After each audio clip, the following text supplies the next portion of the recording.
So the United States putting a pause on appointments for students looking to get a visa. That direct order from Secretary of State Marco Rubio was in a notice obtained by CBS News. So let's drill down on that. Rubio instructed diplomatic posts not add any more appointments for student and foreign exchange visas in preparation for what they're calling expanded vetting. And get this, that vetting involves social media screening. So to be very specific, what that means, foreign students who want to study in the United States could be subject to having an extra set of eyes on what they say on their social media accounts. In fact, according to the State Department, the additional check could have significant implications for embassies and consulates operations. Now, the pause is expected to last until further guidance is issued, to use their language. So here's what the current process looks like for international students who want to study in the U.S. Typically, they are required to schedule interviews at an American embassy or consulate in their home country. The average wait time can vary from 2 to 16 months. At most embassies, appointments can be scheduled less than 2 months in advance. But again, that depends on the post. So when asked if foreign students should be concerned about visas being processed in time for the next semester, or even those social media scrubs, the State Department spokesperson had this to say. Listen. We don't speak about individual visa cases. We don't speak about the nature of the choices made about individuals. We do know, though, that we take very seriously the process of vetting who it is that comes into the country. And we're going to continue to do that. We're going to continue to vet, and we continue to have an interest. Again, whether they be student or if you're a tourist who needs a visa or whoever you are, we're going to be looking at you. I think why that would, it seems to be such a controversial thing that's going on, but it shouldn't be. And every nation should take seriously, and does, who's coming in. So if you're going to be applying for a visa, follow the normal process, the normal steps, expect to be looked at, and we go on from there. So let's go live to CBS News White House reporter Olivia Rinaldi. Olivia, what happens to students who already have those visa interviews scheduled?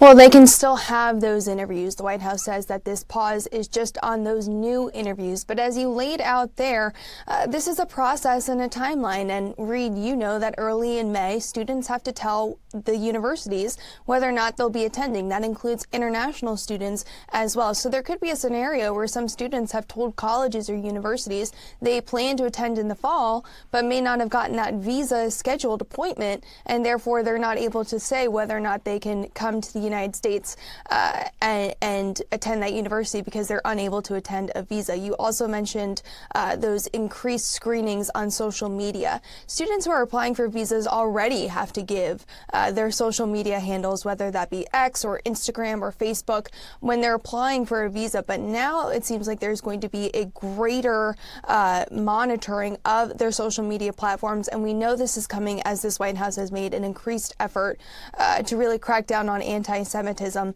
or any pro-Palestinian content that they may see students espousing, whether on protests on campus or off campus. We have seen that play out with Harvard this week and in past weeks as well. So we know there will be some increased social media monitoring, but the White House says that no further appointments will be given to students who are applying for the visa. So quite important there. So if you have an appointment, that stands, but no new ones will be given out. Well, Secretary of State Marco Rubio also made another announcement relative to visas. What was that? Yeah, this was a much broader announcement on visas. He announced today that there's a new visa restriction policy that the State Department will be putting into place. In a post on True Social, he wrote today, "I'm announcing a new visa restriction policy. This will apply to foreign officials and persons who are complicit in censoring Americans." He went on to say that foreigners who work to undermine the rights of Americans should not enjoy the privilege of traveling to our country. He said whether in Latin America, Europe, or elsewhere, the days of passive treatment for those who work to undermine the rights of Americans are over. Now, Reed, this is something we've been hearing, particularly from this administration, about censorship of Americans. This is something that I'm reminded when Vice President Vance was in Munich that he talked about quite frequently, which was the censorship of citizens within democracies, including European democracies. So we have to watch very closely to see what Secretary Rubio is going to announce today as far as these restrictions and what they look like. This is just kind of a broad announcement that we heard from him today.